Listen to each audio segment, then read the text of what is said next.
Vamos lá, senhores. Bom dia, boa tarde, boa noite, boa madrugada. Salve aí todo mundo. E vamos continuar nossos vídeos, tá? E a ideia de hoje é a gente gravar um vídeo sobre o período republicano brasileiro. A gente já começou a gravar esse vídeo quando falou da República da Espada, certo? E a gente agora começa a entrar na fase da República Oligárquica. Você lembra?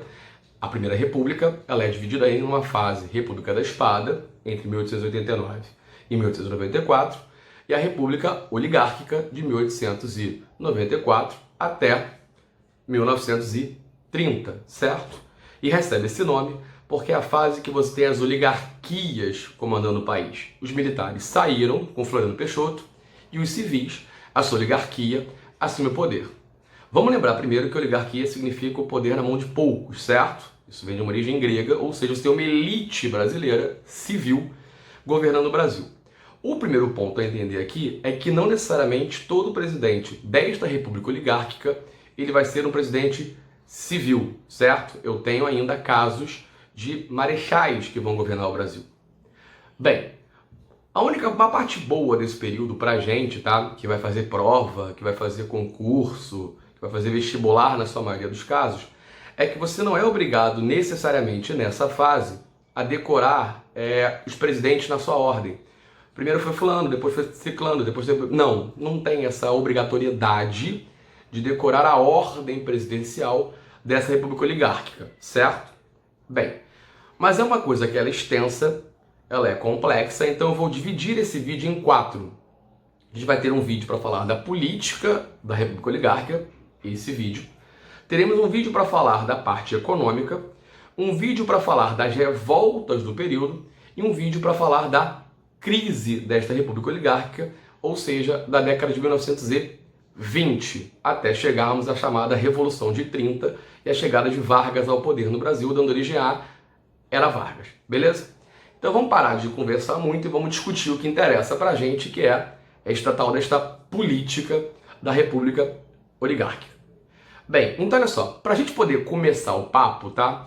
Vamos lembrar que a gente pode dividir a sua esfera do poder executivo pra gente, do presidente, governador e prefeito, nessas 3 grandes esferas. Ou seja, um poder municipal, um poder estadual e um poder federal, beleza?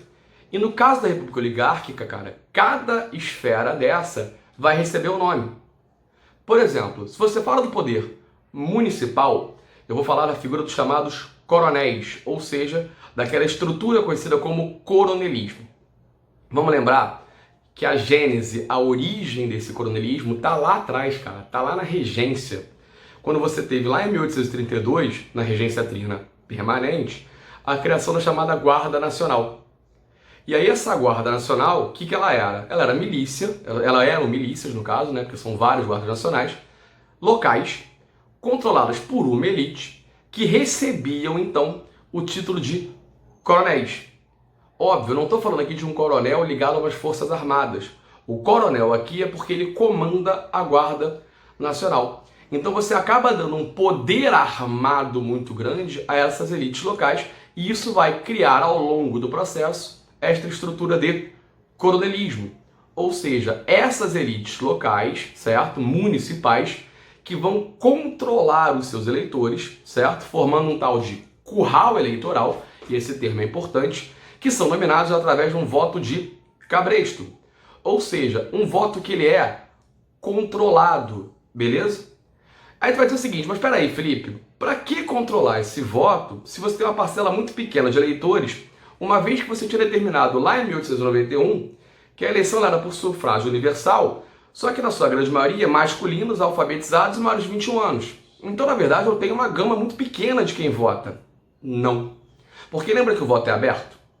Então, como o voto é aberto, ele é facilmente fraudável. Quer ver? Vou te dar um exemplo. Se o voto é aberto, você simplesmente vai dizer em quem você vota para as chamadas comissões de verificação ou degola. Daqui a pouco eu falo o que é isso. Então, olha só, vamos lá. Cheguei. Como é que eu provo quem eu sou nesse momento? Eu vou assinar o meu nome. Na boa, eu preciso saber ler e escrever? Eu tenho que ser alfabetizado para saber assinar o meu nome? Não.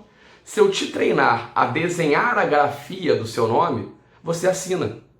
É só chegar lá no X, você desenhar aquilo que você ensinou, você foi ensinado a fazer e você votou.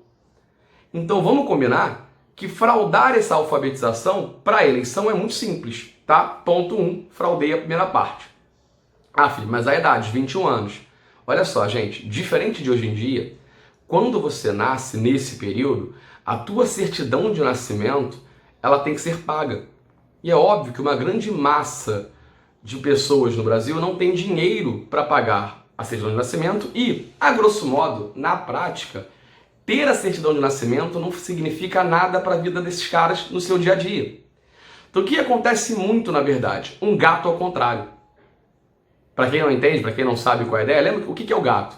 O gato é quando você tem, por exemplo, um atleta que você registra ele como ele sendo mais novo do que ele é, para que ele tenha vantagens em competições, beleza? Você fazia isso muito em futebol. Nesse caso eu tenho um gato ao contrário, simples.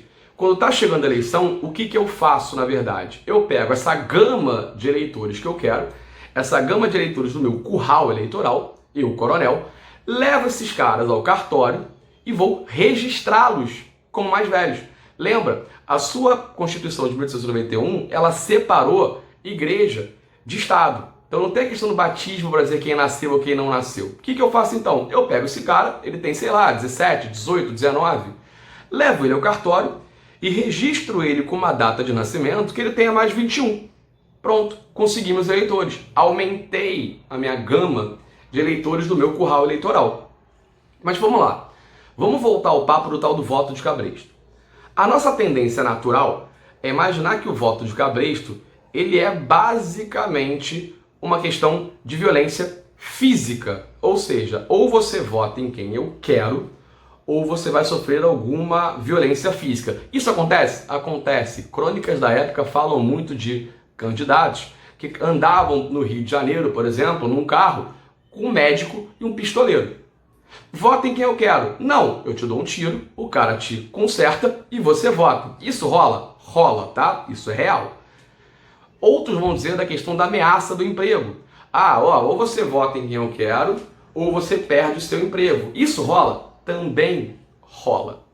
Mas existe uma outra questão aqui, tá? Que você vai discutir, por exemplo, quando você fala do famoso livro Coronelismo, Inchada e Voto, certo? Do Vitor Nunes Leal.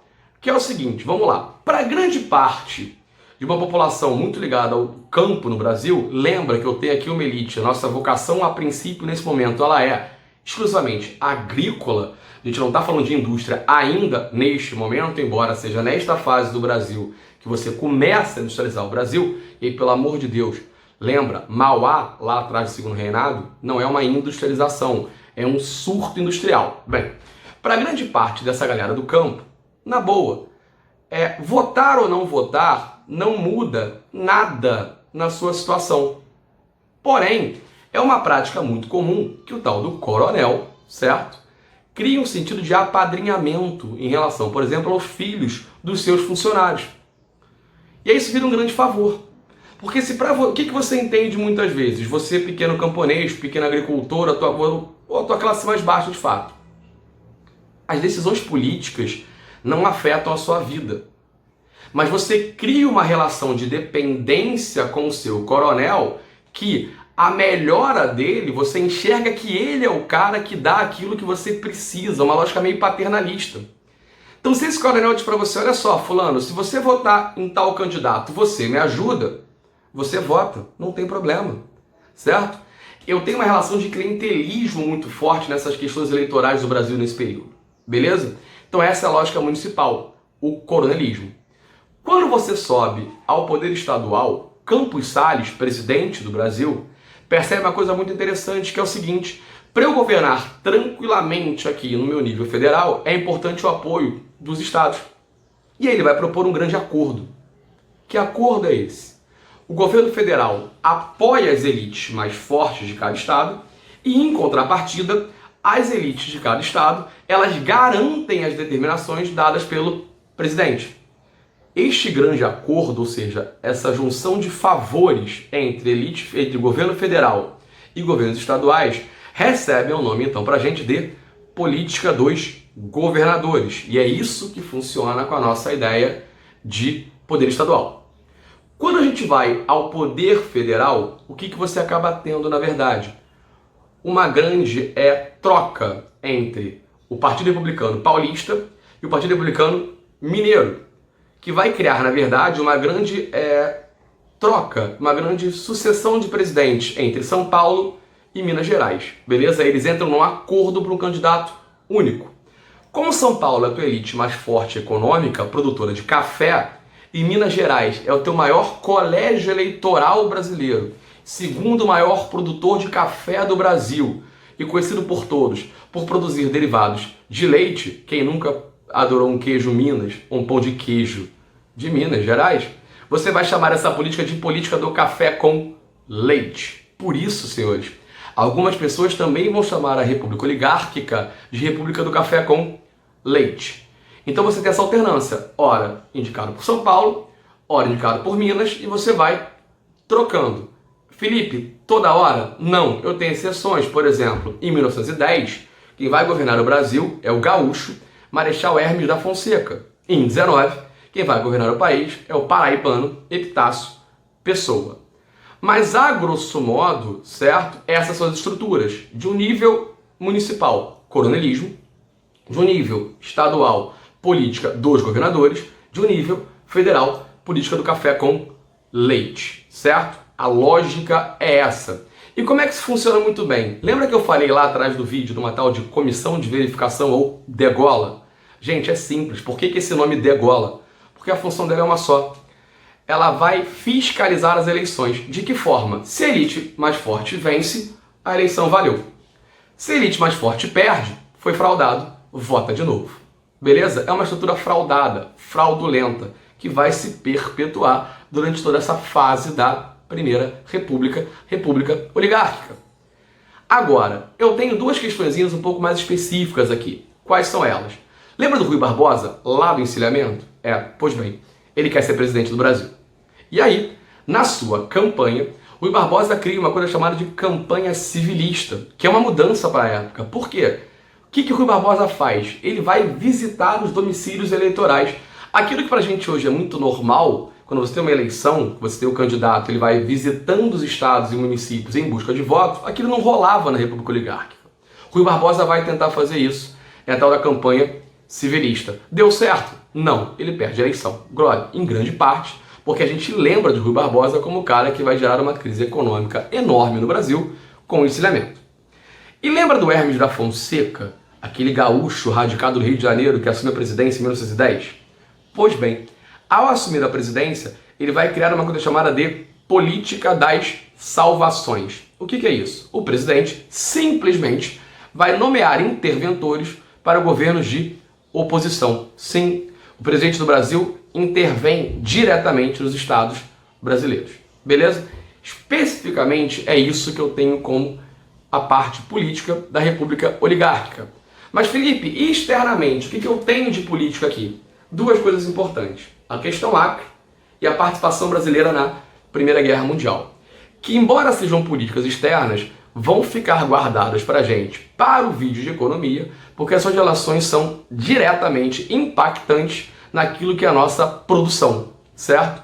No caso da questão Acre, muito ligado ao látex, à borracha, e no caso da Primeira Guerra Mundial, muito ligado à nossa industrialização a partir desse período, certo? Espero que tenha ficado claro. A ideia foi quebrar esse vídeo em 4 para não ficar muito pesado e cansativo. E até daqui a pouco, e a gente se vê outro dia. Beijos em todos.